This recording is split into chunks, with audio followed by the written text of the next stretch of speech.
Okay, everyone, starting to get everyone coming through. Brilliant. More people are going to be joining as we go through, I'm sure. So if I go silent for a minute, I'm just letting people in. Please don't think I've gone frozen or that I've gone offline. I'm still here. Feel free to pop your videos on if you want to, but I will be saying if you're not asking a question, please keep yourself on mute just to stop any distortion or weird little soundy gremlins happening. But today is basically a live Q&A. So we are here, all of us, I think, have reactive dogs. So we are talking tonight about reactivity, those dogs that are a little bit more sensitive or maybe a bit overexcited, that think with their teeth before they think with their brains. So they're usually the ones that we see barking, lunging, spinning in circles at the end of the lead, maybe jumping up at you, maybe jumping up at other people or dogs.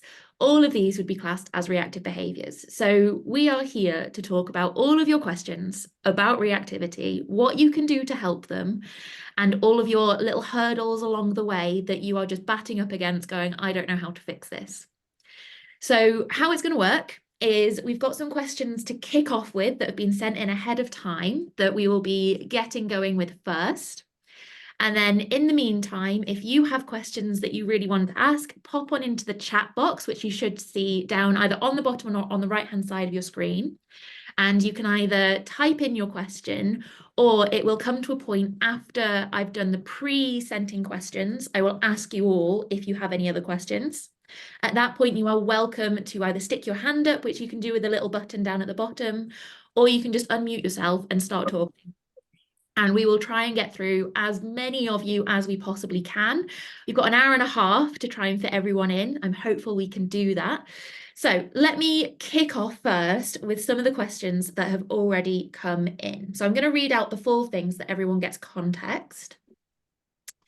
So got them all off to the side. So if you see me looking over to the side, it's just because I've got another screen out here with the questions on.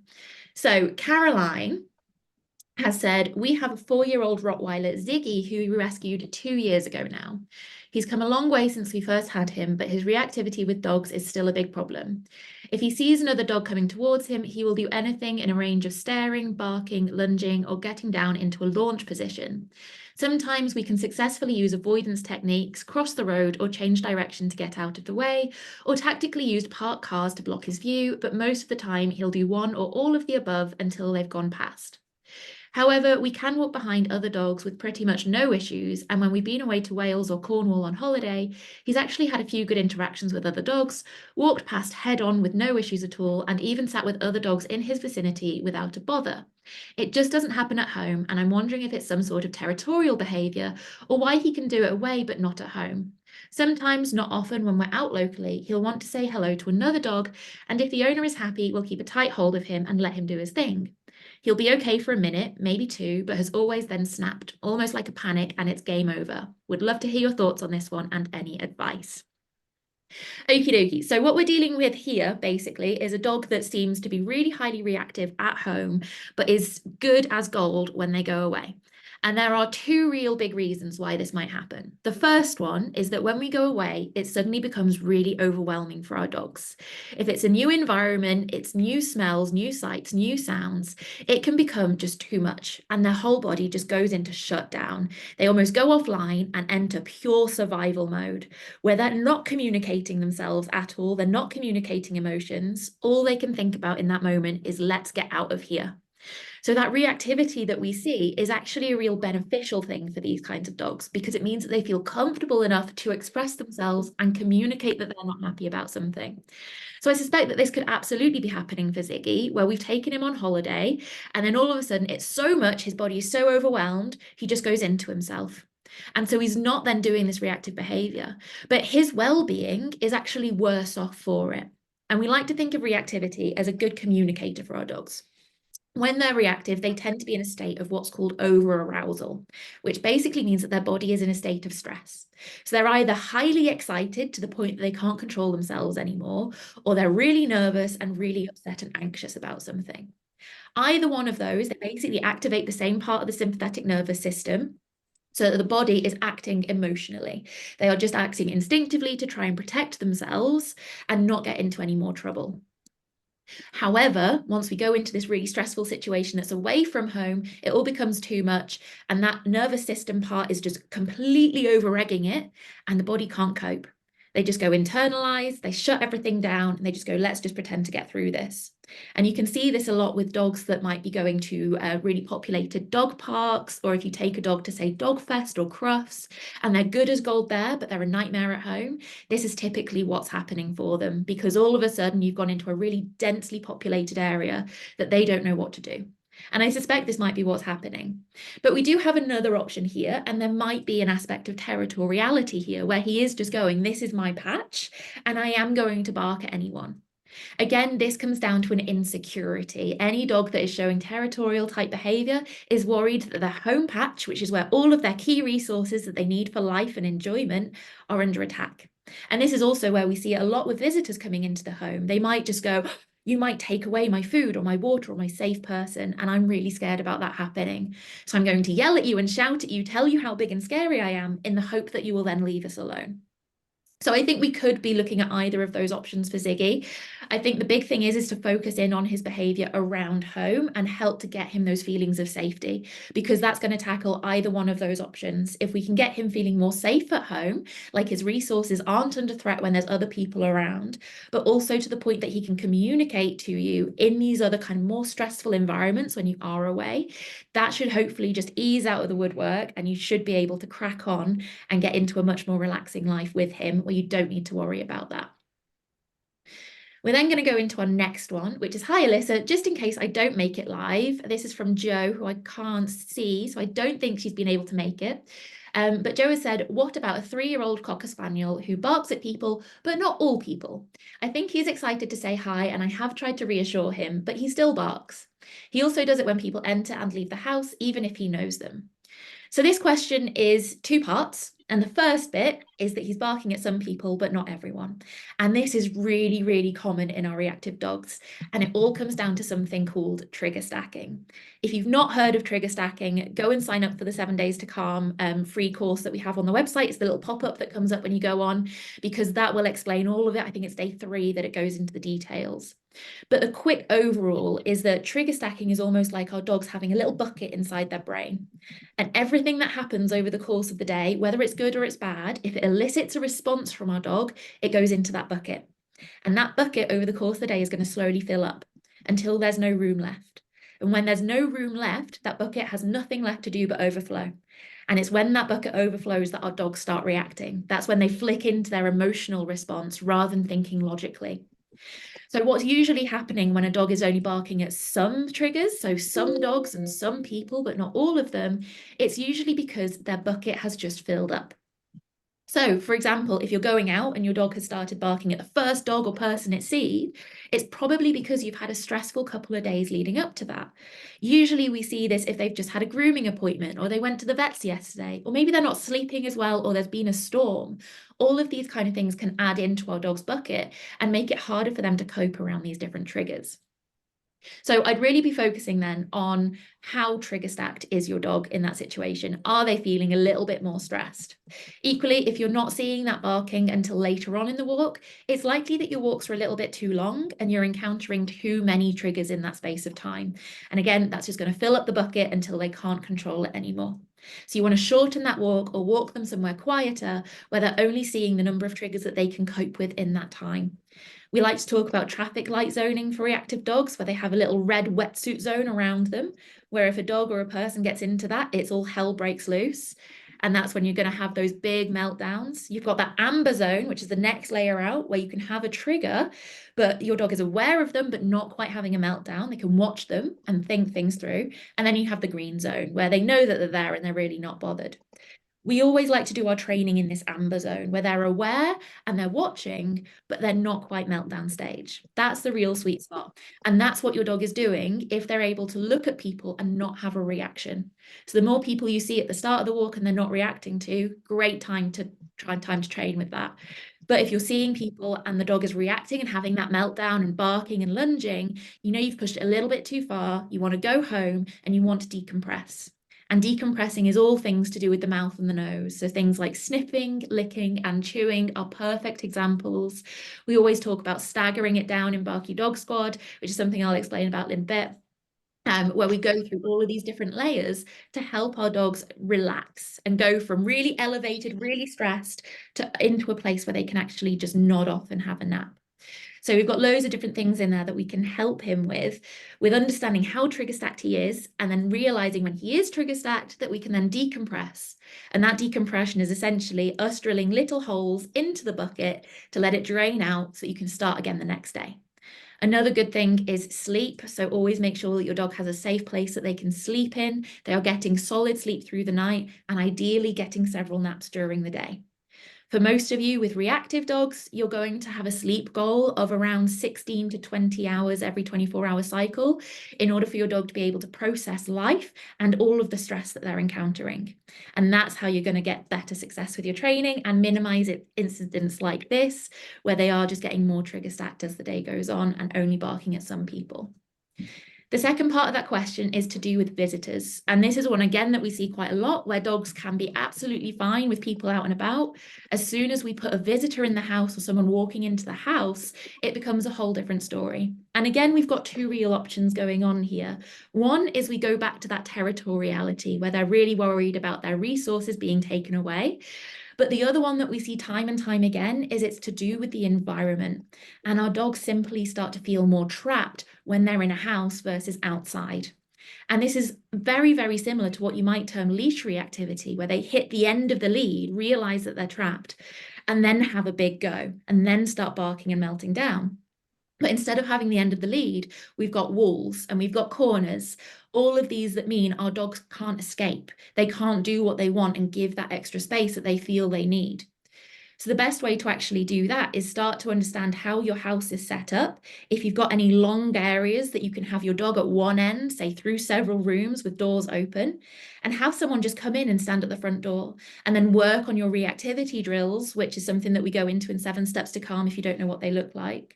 And you can do them in the house and then gradually drop that distance down. So just to give you a little bit of hope, that is the technique that I've done with my own dog, who has gone from having several bite incidents before I got him, an extensive bite history, and now we're dropping people into the living room and he's taking 10 seconds to acclimatize.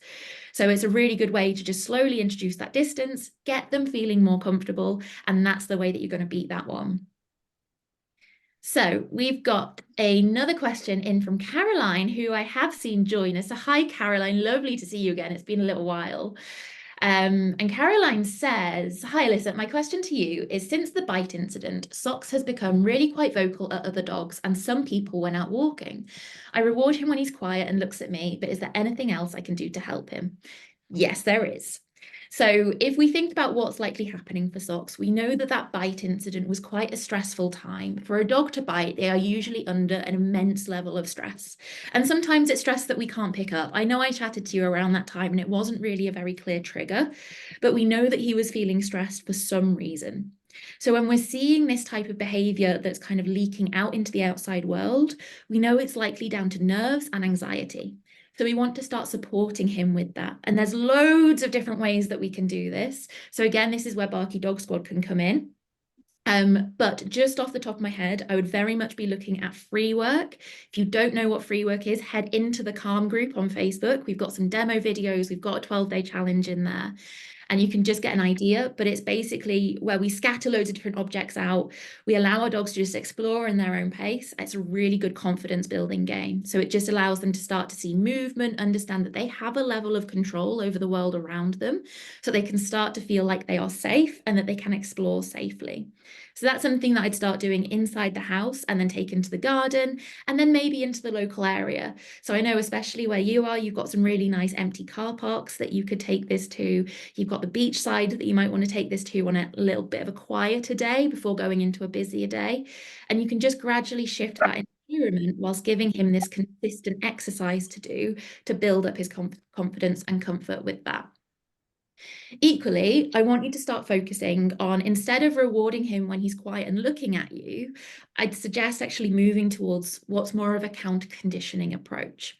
So instead of waiting for him to be quiet, which uses the outside bit of the brain, it's the more developed bit of the brain, we're actually going to start tapping into the primal bit of the brain, which is right in the center at the core of the brainstem. And this is going to be basically all involuntary behavior. So it's how we train emotions and associations. If you've ever heard of Pavlov's dogs with the bells and the salivating around mealtime, that's what this is all about. So instead of waiting for him to consciously be quiet and look at you, what we're now going to do is say, every time you look at one of these things you find scary, so whether it's a person or a dog, we're going to reward you. We're going to give you something that you really like. It's really important to get that order consistent. So it has to be, he looks at the scary thing and then gets the nice thing. If you swap it the other way around, you're going to have the opposite effect. So it has to be scary thing, then good thing. And all you're going to do is you're going to stand with him. You're going to watch his face. You can see when he's clocked these triggers walking past. And the moment he sees them, you're just going to go yes to pinpoint it. And then you're just going to drop something super high value, so maybe a bit of cooked chicken or a little cube of cheese, right in front of his face onto the floor. So he looks down to get the cheese or the chicken. Once he's finished that, he will then look back up. As he makes eye contact again with that trigger, you're going to repeat the process. And you're going to do that until he feels comfortable enough to either look away completely and walk off in another direction or connect back in with you. And then you can say, let's go and walk in the other direction. But this is going to start building up that association from one of fear and nerves to one that's actually more excitement. This is always how we start the process with reactivity. We tend to see a little bit of a spectrum forming where we start over here with a more nervousness or a fearful dog. We start to do all of this counter conditioning work, and we usually go right to the other end of the spectrum, and we get a dog that gets really excited about all of their little triggers, and they're like, oh my gosh, I've seen a dog, this means I get cheese, this is the best. And then we start to neutralize it and get it into the middle, which is where they can then see those triggers and just go, oh, hey mum, there's a dog over there, or there's a person over there, what do you want to do about it? And that is the sweet spot where you get a normal dog. So I hope that's answered your question. If you do have any other bits that you wanted to ask about there, Caroline, please drop it into the chat and we can go into it. And then we've got another pre-submitted question, which is, Rex's biggest trigger is fast movement. Whilst he is getting better with other dogs, will fast movement always be a trigger because it's unpredictable, or will he get more comfortable with it as his confidence grows with dogs in general? So we've got a couple of different things here. This could be fast movement around other dogs. It could be fast movement in general. So I have a little bit of extra information in that I already know Rex is a Patterdale Terrier. So I already know he likes to chase things. So it could be that we've got that fast movement being in cars, in other dogs, in small furries, all sorts of different options.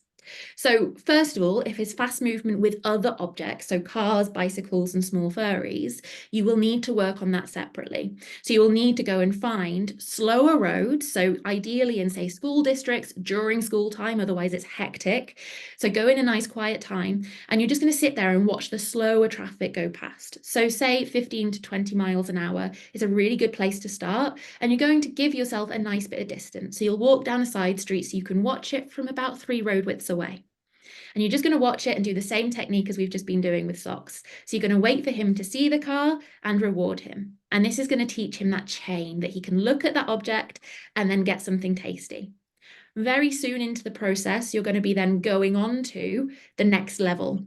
And that is called disengagement. So again, we go into this in 7 Steps to Calm. If you haven't watched it and want to know more, I very much recommend it. But you're going to be waiting for him to naturally look away. And you're not going to make it any more difficult. You're still going to be in a slow traffic area where they're really moving quite slowly. You're just going to chill with him on the side of the road, let him watch the car. And this time you're just going to wait for a few seconds, 5 maximum. And you're just going to see if he naturally breaks eye contact from that car.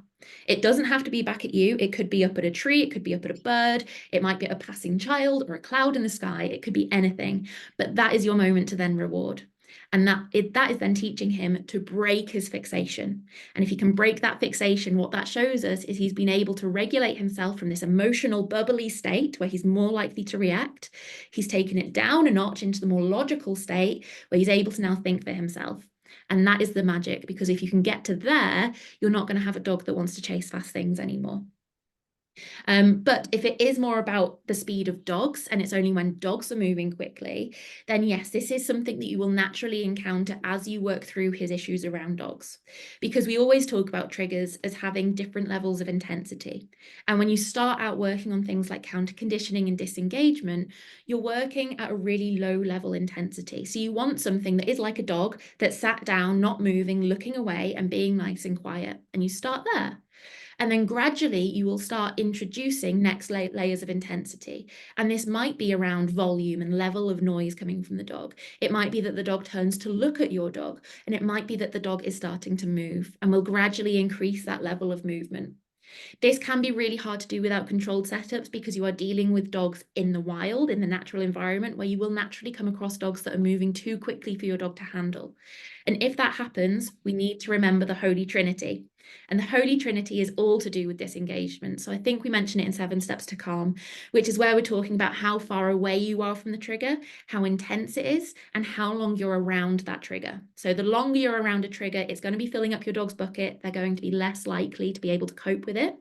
But if you see a dog that's more intense than you're ready for in the wild when you're training, you just want to give them as much distance as you can. And that's going to counteract that level of intensity. So I think that would be a really good way for you to actually work through getting them used to being around fast dogs. I'd also say maybe avoid places where people are more likely to let their dogs off lead and play long games of catch or fetch with their dogs, because then you do have that fast moving dog. The only way I would suggest doing that is if you know the field is big enough to give him a bit of distance to counteract that and be able to watch it from afar. That's how you're going to get on top of that speed. Natalie, I'm not sure if you are here, but if you are and you want any more questions answering around that, please pop them into the chat. Okay, so we've got some questions coming through, so I'll answer these, and then if we have at the end, then I will ask everyone to turn off their mics if they have a question. So we've got I can't go anywhere without my dog barking. It's horrible. Can't go on holiday or to the park or anything. It's so depressing and lonely. He struggles being alone too, and it's too much sometimes. We've tried working with a trainer, but not got so far. I don't mind doing the work, but it's just hard. Janet, I feel like perhaps an open-ended question. Oh, sorry, I think that's a comment coming through from the team. Yes, this is such a natural thing for reactive dog owners to experience. It is an incredibly isolating journey to go on. And what I want to say is that you're definitely not alone. There are so many of us out there that have lived through this journey and had these same experiences. I know for me, when I started out with Dougal, I felt like I lost all of my friends. I couldn't go out because I had a dog that couldn't be left alone and I couldn't take out and about with me. And it really does get on top of you. It affects your mental health. It makes your anxiety worse. It can really affect things like depression, and it makes you just not want to do it anymore. And what I will say about that is that finding a good community that you can kind of ingratiate yourself with online is a good substitute. So I wasn't going to mention it till later on, but I think I'm going to go in and say about Barky Dog Squad, because I think this is a really important piece to just mention. Is Barky Dog Squad is our membership that runs in the background, where we have an online hub that's full of training videos. You can go on, it's all split into your pathways. So you can go through the 5 steps, which are going right from understanding your dog all the way through to living a normal life with your dog. It takes you through that step by step, but it also gets you access to the community. And the community is what makes this place special. When I started it, I didn't think the community was going to be as much of a part of it as it is, but the people have made it absolutely incredible. And I know so many people have joined this community from being in a place of feeling on their own and completely cut off from the society around them, a lot of the time feeling ashamed and embarrassed, and that their neighbors were judging them and everyone was looking out their windows at their dog barking and they were feeling incredibly judged. And they've been able to come into this community of people that just get it, and people that, you know, you can come on and just go, I've had an awful walk, this has happened, everyone was staring at me, I saw the curtains twitching and I just feel like a horrible dog mum. And people are in there to support you. You've got me in there to troubleshoot with the training side of things, to really get you moving forward on behavior modification and helping them to actually implement all the training strategies on the hub. But then you've got that community, and those people are honestly something special. I'm going to cry because they make me so emotional.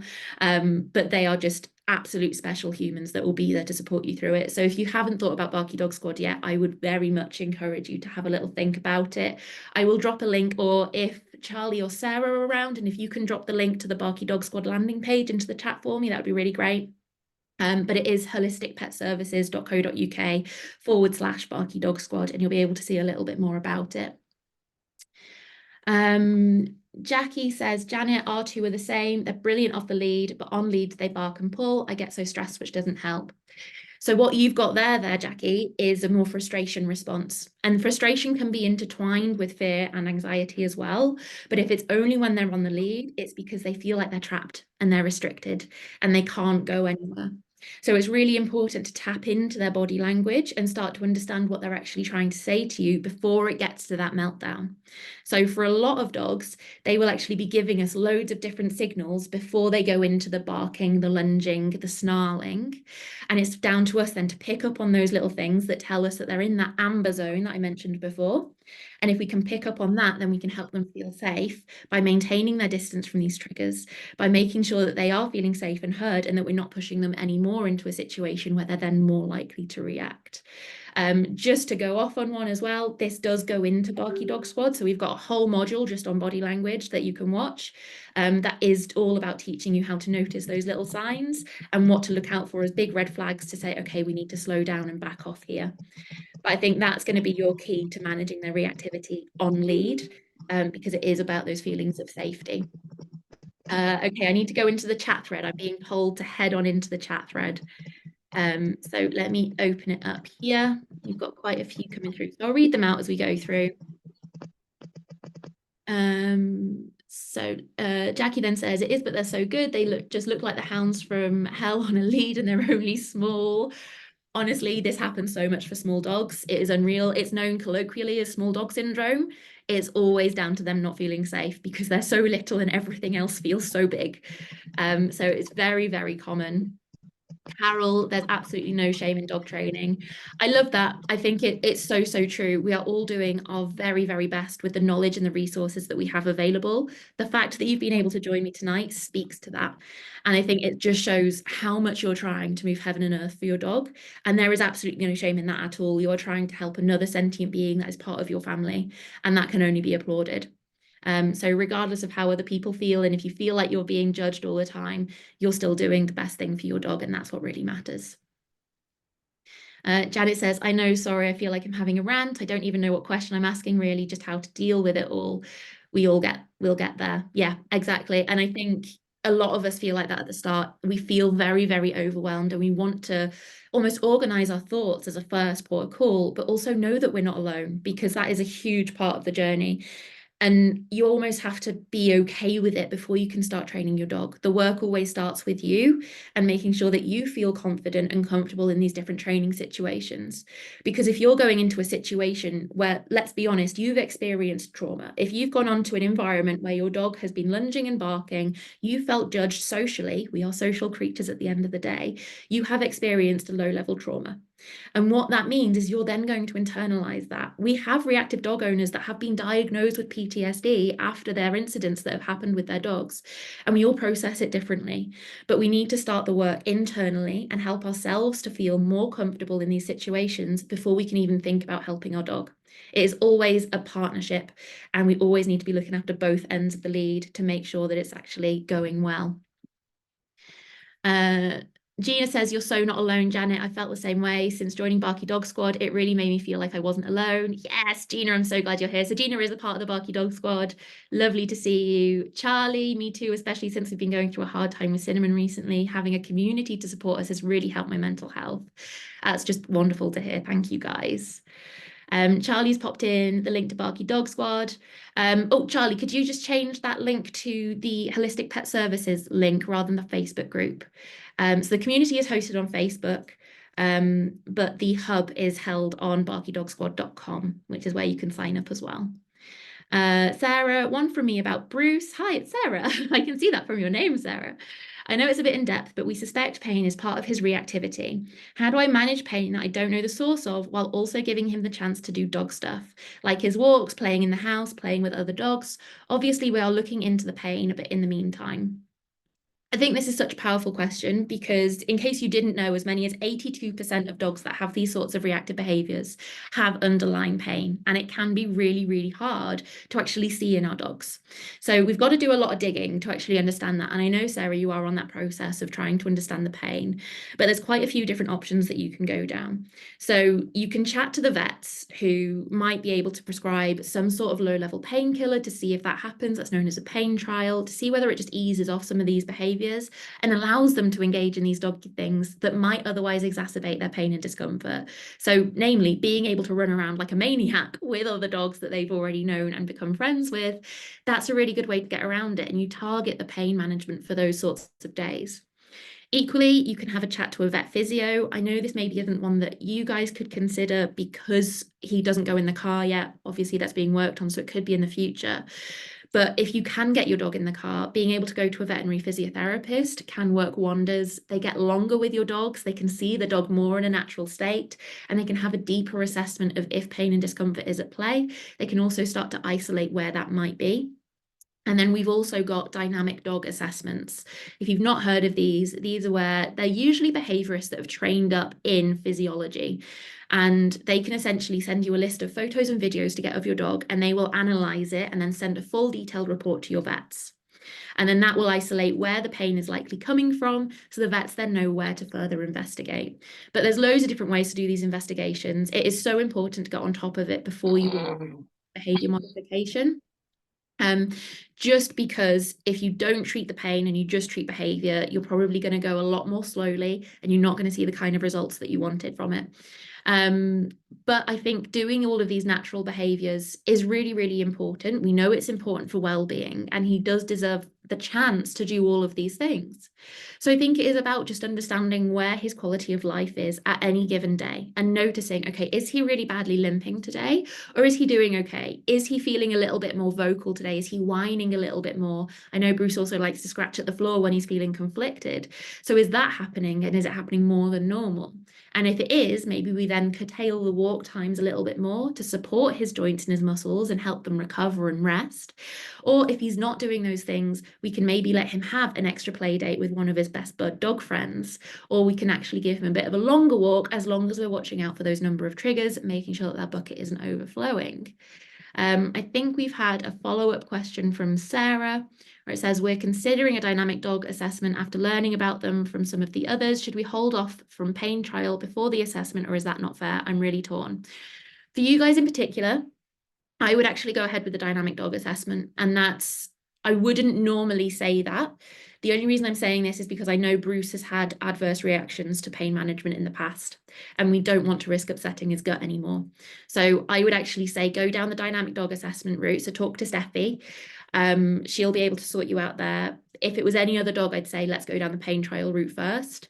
But with him, I don't think it's wise because we will just aggravate those intestines again. So let's stay off of that and just go down dynamic dog. Okay, Gina, I didn't realize how much emotional support I needed until I joined. I was too focused on the training side of things and didn't realize I needed to heal as well. Barky Dog Squad has helped put me back together. Oh, Gina, that's so lovely. Thank you so much. Victoria says, I think a lack of sleep is one of the biggest issues for Poppy. She cannot relax enough to sleep in the day unless I remember to turn my room lights off and both of us go to bed. This is really taking its toll on my life and freedom. She sleeps well at night, but unless I sit and don't move, she doesn't sleep. I got her a crate. How do I help her to relax and be able to sleep? How do I build her feelings of comfort and security in the crate? Okay, so Victoria, I've seen you in the Calm group, and I know that you've been able to do loads of good stuff with the crate already. She's already taking herself in, which is a really, really good sign. First of all, I would think about setup of the crate. So I think about where in the room it is. Is it away from the thoroughfare of the house? So if you know that, say, you commonly go through the living room into a door into the kitchen, I'd maybe put it in a corner that's furthest away from those doors, so it's nice and peaceful. I'd also play around with covering the crate just to take out some of those visual stimuli. So other things in her periphery that she might be on edge or alert to because she feels a bit threatened. I'd also be playing background music to make sure that she's not becoming over aware or hypervigilant around things like car doors slamming outside or people walking past and chattering. Once you've done that, and you played around with how she prefers it, I'd actually start doing something that's known as a relaxation protocol. And it sounds very fancy, and I promise you it's not. Because all you're going to do is you're going to start teaching her to go to bed on cue. So that's a process that we can do in Barky Dog Squad. If you wanted to come across and do that, we can break that down step by step, where we can ask her to go into the Barky Dog Squad. We can ask her to go into the crate, and then reward her for being in there. And then we always talk about the 3Ds. So whenever we're training a new behavior, we talk about those 3Ds. And those 3Ds are distance, distraction, and duration. And when we're talking about her being able to settle whilst you move around, that's working on the distraction level of those 3Ds. So we start off by just breaking that level of distraction of you standing up, moving around, leaving the room, and then coming back in. We break that into its component parts and help her to be more comfortable with that happening. And we can do that through a range of different things. The most useful for a lot of dogs is food. Having seen Poppy before, I think food is going to be a really good shout for her as well. If your dog isn't into food, if any of you else people have these kind of problems, then I would really suggest thinking about your dog's motivations. Again, we break it all down in Barky Dog Squad. Think about how best to reward them for this. For some dogs, it won't be food. For some dogs, you might have to go down other avenues, including praise, including things like massage and acupressure, including things like functional rewards as well. But I think for Poppy, food is going to be her best shot. And all you're going to do, once you've got her used to going into her crate on cue, you're going to start adding in those elements of distraction. So it might be that when you ask her to go in, you're standing up. And then you'll sit down next to the crate, reward her. So just throw in a little bit of cheese. And then you're going to stand up and then reward her again. And then the next time, if she's staying where she is, she's staying in that down position and she's just curiously watching, then you might do a 1 step away from the crate and then come back and reward. And if she's doing well, take a couple more steps away from the crate, go back and reward. If at any point she gets up and she goes to follow you, you've pushed it too far. She's no longer comfortable. So you want to practice more at that stage where she was being comfortable. So say you just done 2 steps away successfully, come back, and then you tried to do 5 steps and she got up. You'd go back and practice more at 2 steps away and do at least 5 more reps of that before you then try and gradually increase it back to 5. So then I say go up to 3 steps and then go up to 4 and then go up to 5 to get her over that little edge so that she's able to actually then do that confidently and be able to be calm whilst you're moving around. We can then gradually build that up to you leaving the room, to you being able to go upstairs, to being able to leave the house completely. It is a bit of a long process because we're dealing with these internal sense of safety, which does take a little while to nurture. But I promise you it will work. Carol says, I'm a dog trainer and done behavior courses, but my own dog is a challenge. I honestly think a lot of us start out this way, Carol. So I was a dog trainer, worked in zoo animal behavior as well. So zoo animal behavior was my day job, and then I was a dog trainer on the side. And then I got my own reactive dog. And suddenly I was thrown into a world that I hadn't truly comprehended before. It changes everything. And I think you can know a lot of the theory about it and then struggle to maybe apply it with your own dog, especially because you're emotionally invested as well. And it can get a little bit hazy. It's why we always say to doctors, like, don't treat your own family and like, don't treat your own kids or anything like that, because you get a little bit foggy around it and you get caught up in the emotions. You forget to take a step back and actually look at the cold hard facts. For me, I did actually reach out and work with another behaviorist, and we did a plan together to keep me accountable as well, which was just really, really helpful. But sometimes just going back down to basics and just breaking down how you would with another client can be really, really helpful just to start to understand what those problems might be.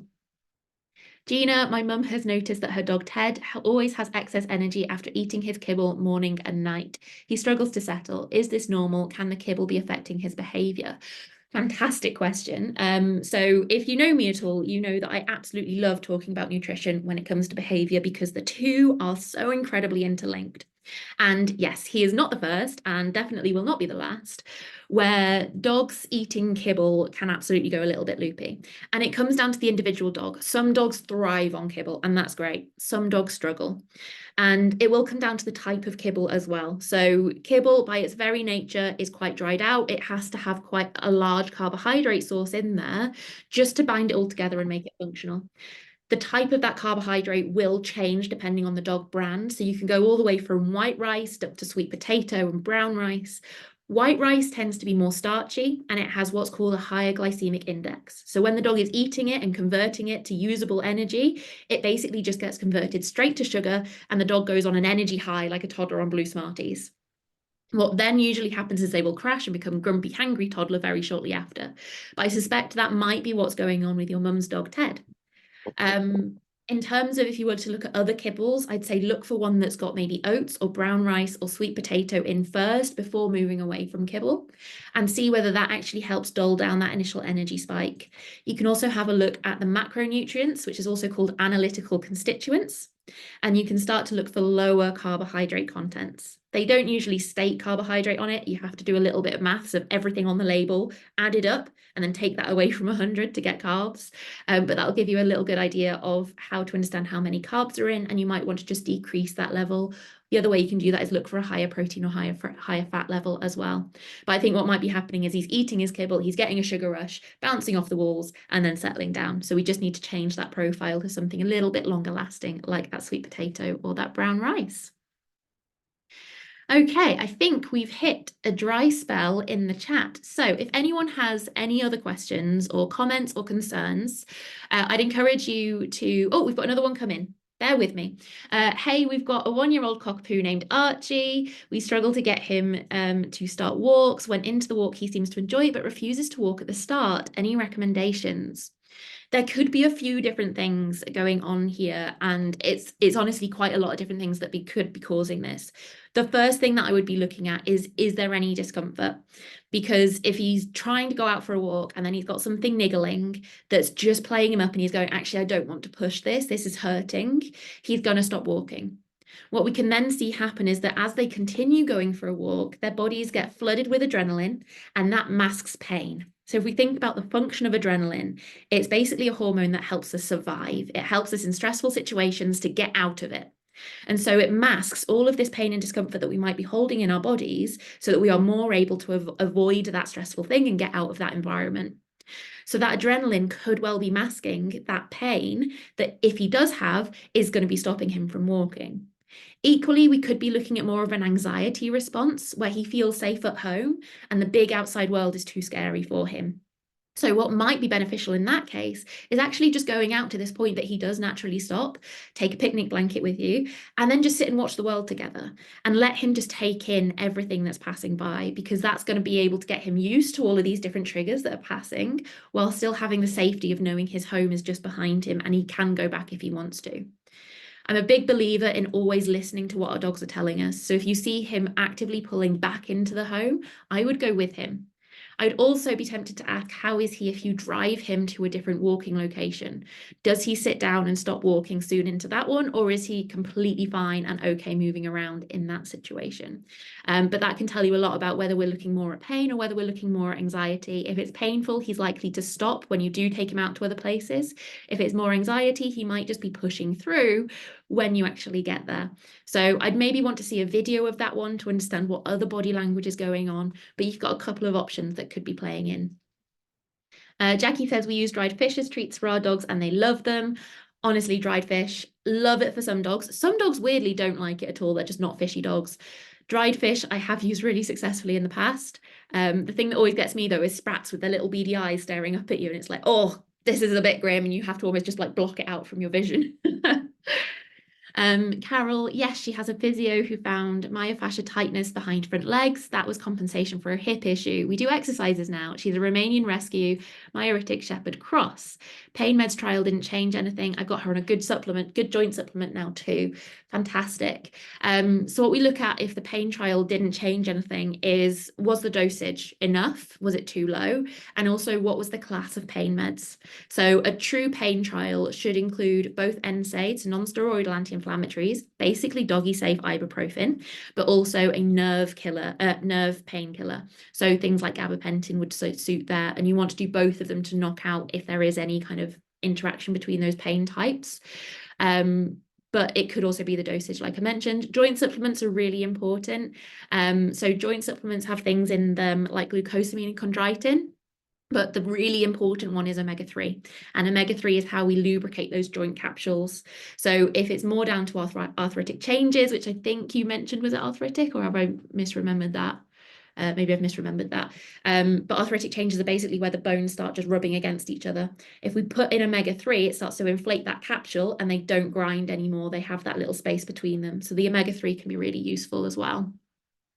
But that sounds great. I think having a physio on board is so important for a reactive dog where you do suspect pain. They can make a world of difference.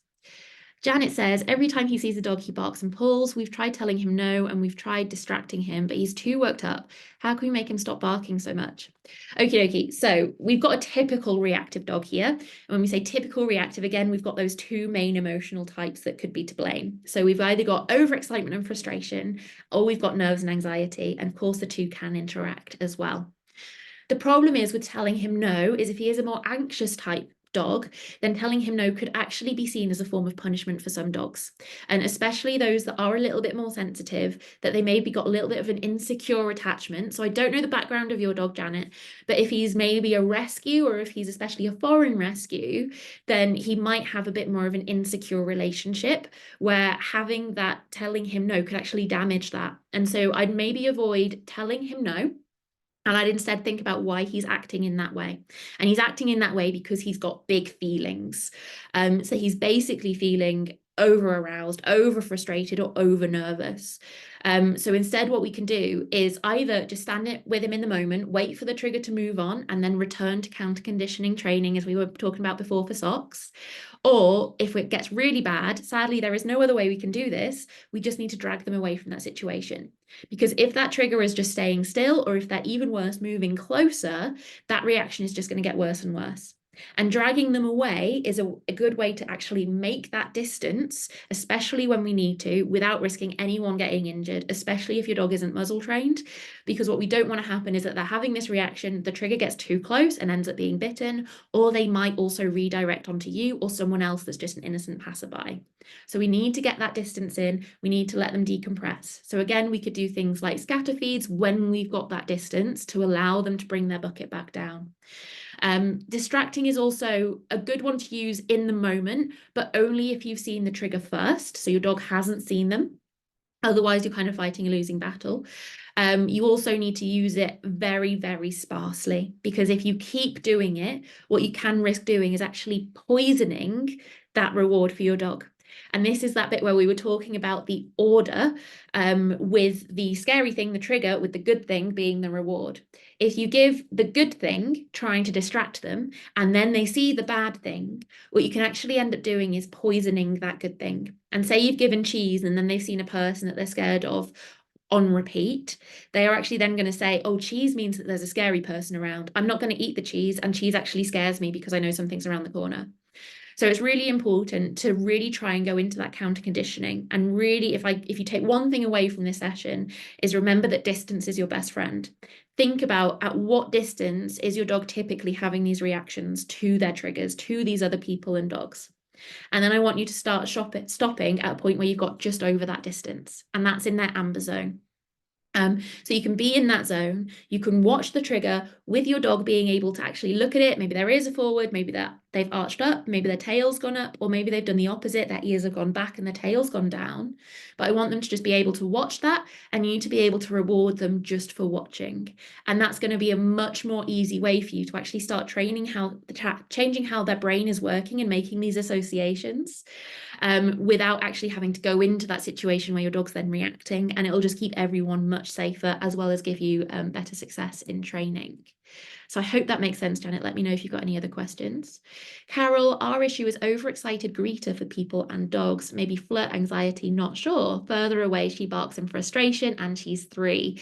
Okie dokie. So it sounds like she's got a mixture of that frustration with the anxiety, and they're interlinking quite a lot. So what we can get in those situations is a dog that's maybe a little bit more anxious, that maybe wants to either rush that interaction, just get through it, or wants to run in the other direction, hits the end of the lead, realizes that they're actually not in control of this situation, freaks out, has a meltdown. What we can also see, especially where you're a dog trainer, you've maybe tried this on a long line, where maybe she's getting a little bit antsy about it. Either she's really excited or she's a bit nervous and trying to rush into this situation. What we often see with dogs is that they rush into it too quickly. and it's not given their brains a chance to catch up with their body. And so they go in and just go, yes, I really want this interaction. And then they've moved too quickly. They get into that situation, just go, oh, I don't know what to do next. And then they panic. And that's where you can then run into issues. So it's always really important to slow down that greeting and make sure that you've got connection with your dog at every step. So what I'd actually suggest for your dog is going away, and if you've not had a look at it already, a pattern game by Leslie McDevitt called Super Bowls. Again, if you wanted to come into Barky Dog Squad, we've got examples in there, we've got demo videos in there. Because I think that could be really useful for your dog about teaching them that they can get closer to these different triggers, but only if they are connected and engaged with you in a state that they are calm with. Because what we don't want to do is keep progressing when she's all fizzy and she's bubbly and she's excited, and then we end up going too far, and then she loses it. She switches into that emotional brain that we talked about at the start. She's lost that logical sense. Her bucket's filled up, and now she's just going, I just need to say hi, and then, oh my gosh, I'm here and I don't know what to do anymore, and I need to get you out of this situation. If you do something like Super Bowls, it gives them that calm connection at every point of the way. So every meter or so towards this trigger, you're getting that calm look in. They are fully compos mentis, fully aware of what's happening, and they're taking it at their own pace. So something like that could be really beneficial for them. Kat, have you got any recommendations for a general joint supplement, please? No issues yet, but I would like to start one to try it and keep things going well. The one I usually recommend is one called Activate, which, if I can spell it right, I believe is spelled like, is that it? That looks wrong. I think it's spelt like that. It's really, really good. It has a really good therapeutic dose of glucosamine in there and omega-3 as well. So that one is my favorite. Rioflex Plus that Carol mentioned is also a really good one. If I'm not mistaken, I think Rioflex is prescription only, whereas Activate is over the counter. So I'd maybe just double check that one, but both of them are really good options that actually have significant dosage. I always like to steer clear of things like U-Move because the dose that they have in there is so low, it doesn't have much of an impact on most dogs. So I go for the higher level ones. Carol says Rioflex is not prescription only. Oh, okay, must have gotten that one mistaken. So yeah, Rioflex or Activate then. Charlie had double checked and Activate is the right spelling. Brilliant. Thank you very much for checking that, Charlie. So going down, my physio, yeah, Rioflex. Long lines, we had to stop as she's 28 kilograms. I got pulled over. So it might be just working on your handling techniques. So long lines can be really useful. I've got some people with like 45 kilo dogs on long lines. It comes down to how you hold the long line as well as how you hold yourself. So it's all about kind of making sure that your core is nice and tense, how you stand and where your stance is at. So making sure that you've got a nice low center of gravity. And there's a special way you can hold the lead as well called a leash lock, which is really, really handy. And make sure that you're holding that lead with both hands into the core. And that should stop you from being pulled over a little bit more easily. Another question about Ted. My mum gets exhausted walking him every day, but she's always been taught dogs need to be walked every day. Is this true? Is there anything else she can do? Okay, this is one that we see an awful lot. And I'm a big believer that dogs do not need to be walked every day. And it completely depends on the individual dog and how they react to the world around them. So for an example, my own dog, he's very easily overwhelmed. He's got really bad anxiety. He only gets walked 2 or 3 times a week now. And that we have built up to that. Before it was only once a fortnight because he couldn't handle anymore. And it's all about balancing your dog's needs and how easily they trigger stack. So for example, if you know that you've got a really high drive breed that needs to have a lot of exercise to keep their minds busy, so say a border collie, think about how you can actually give that to them in a way that supports them mentally. So it might be that instead of doing walks all the time, you might actually just do a walk every other day, but in the meantime do things like scent work to keep them mentally engaged, doing things like nose work, any variation of nose work, so scent work, trailing, tracking, all of those is really, really powerful. And just doing 10 minutes of one of those games is said to be about the same as an hour of just a walk. So you can actually substitute in things like brain games and nose work to stop him having to walk every day. Equally, you want to make sure that he's not losing much muscle mass, he's still staying fit and healthy. So again, you can start to analyze his own individual needs. If you happen to know what breed he is, Gina, then I'd maybe pop that in. just because that can help us understand what his individual needs are. But yeah, dogs do not need to be walked every day. He's a border collie. Okay, great. So in that case, I would say let's swap out some of those walks for more mental games. So Gina, you're already in Barky Dog Squad. We are doing a free 6-week scent work course over in Barky Dog Squad to get these reactive dogs familiar with nose work, familiar with scent work. And that is starting in just 2 weeks' time. So if you want to come along to those sessions, learn how to do scent work, you can bring your mum, teach your mum, whatever you want to do. That might be really, really helpful as a little mental break from walks, so they don't need to be out getting triggered all the time. What else have we got? Thanks both. I see so many with flashy branding, but never sure what is actually legit. It's really hard in the dog food and dog supplement market. It's all about marketing, and it's really difficult sometimes to look beyond those flashy brandings. Sarah says, yeah, tell me about it. I've gone flying before, working out the best way to use the long line. Yeah, long lines can be really hard. Carol, I know you're a dog trainer, so I'm not going to go into details with you. You've probably used ones for years, but it is important to get that handling technique right, especially for everyone else. And here, if you're using a long line, make sure you have been taught how to use one appropriately, because they can be dangerous if used in inappropriate ways. Cinnamon is a 25-kilogram dog, and we used a biothane long line. Highly recommend, as they are much stronger and sturdier. Biothane is really good. I'd actually recommend Hounder Grips as a brand above biothane these days, purely because I've had some burns off of biothane which weren't pleasant. You still need to be careful. You still need to hold it right. My dog's joining in the conversation. You still need to make sure that it's not being able to drag through your hands, because that's where you can get burns, and you need to make sure that it's not going to get tangled against any joints that it could dislocate or break as well. But if you can handle it right, it is a game changer. It was a sudden lunge that pulled me over. Yeah, so for all dogs that I work with on a long line, I'll teach them a steady cue as well, so that if they are coming up to the end of the lead, they know to slow down. And if I notice them going up there and they're in that emotional state and they're charging, that's when I will just steady myself with that position with the core strength as well.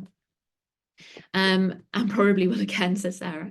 Another example, Cinnamon is currently on a decompression week with no walks, high drive German Shepherd cross Husky, so we use things like free work and scent work to keep her mentally stimulated. We will have a post up in BDS soon about this.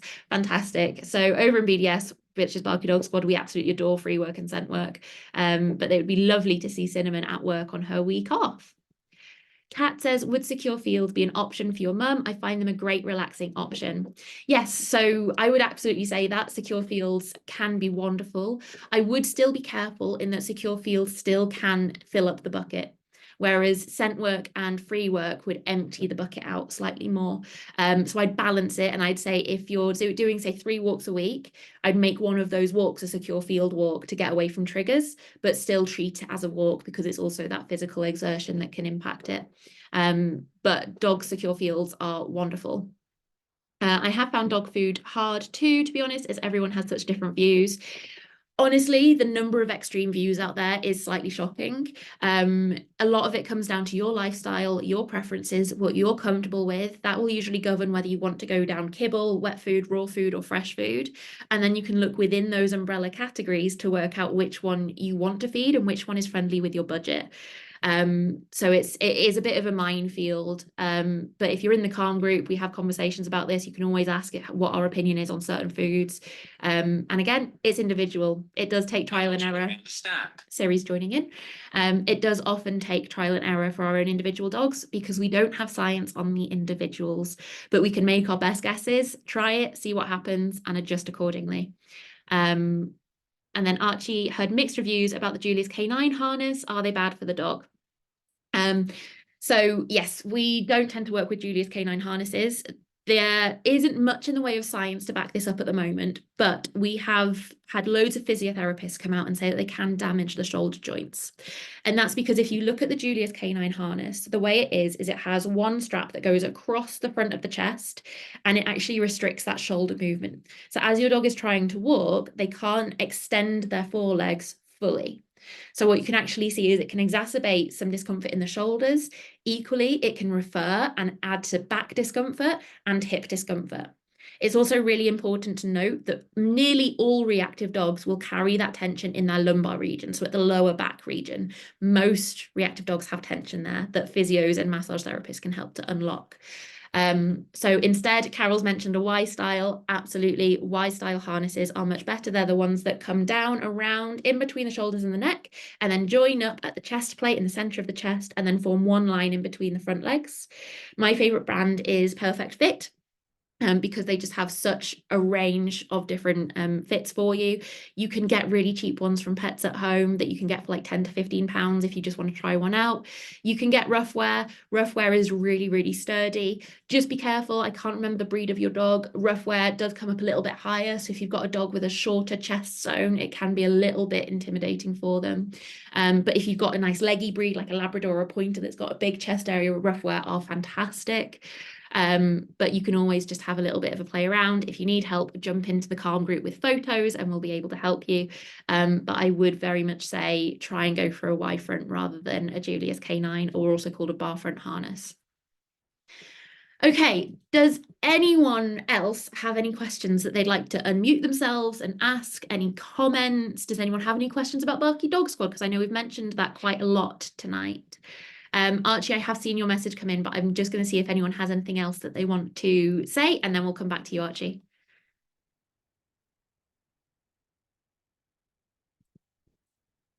Okay. No hands up, no microphones being turned off. Oh, Karen, yours has just been turned off. Did you want to say something?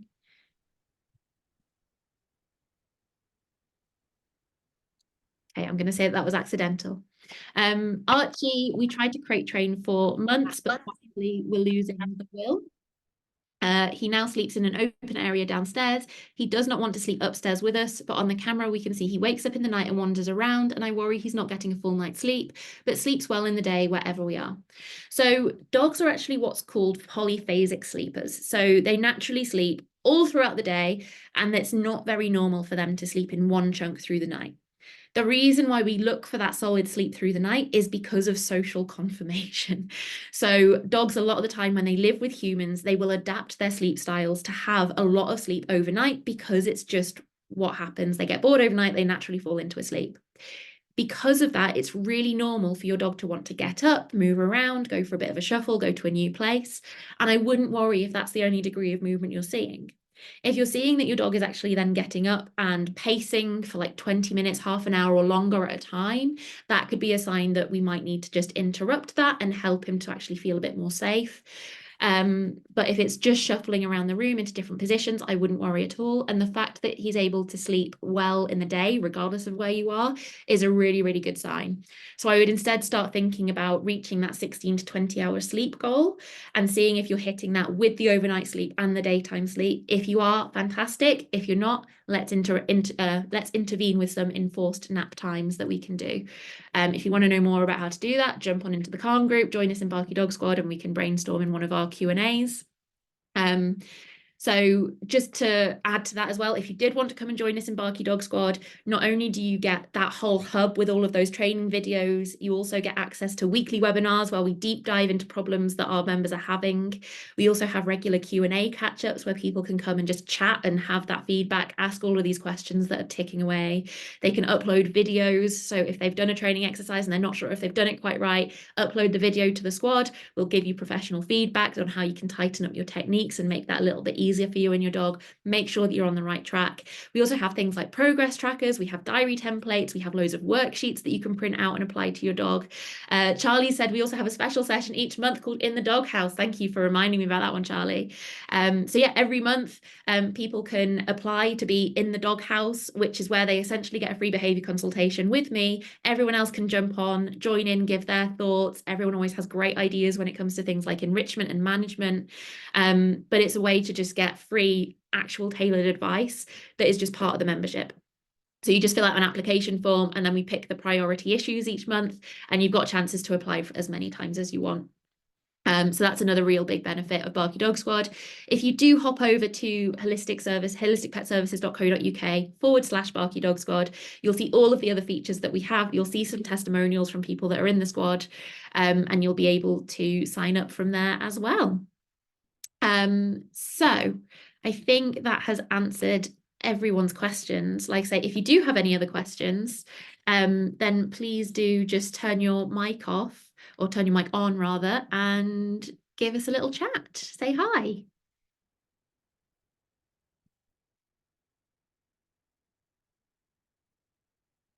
that sounds like we might be okay.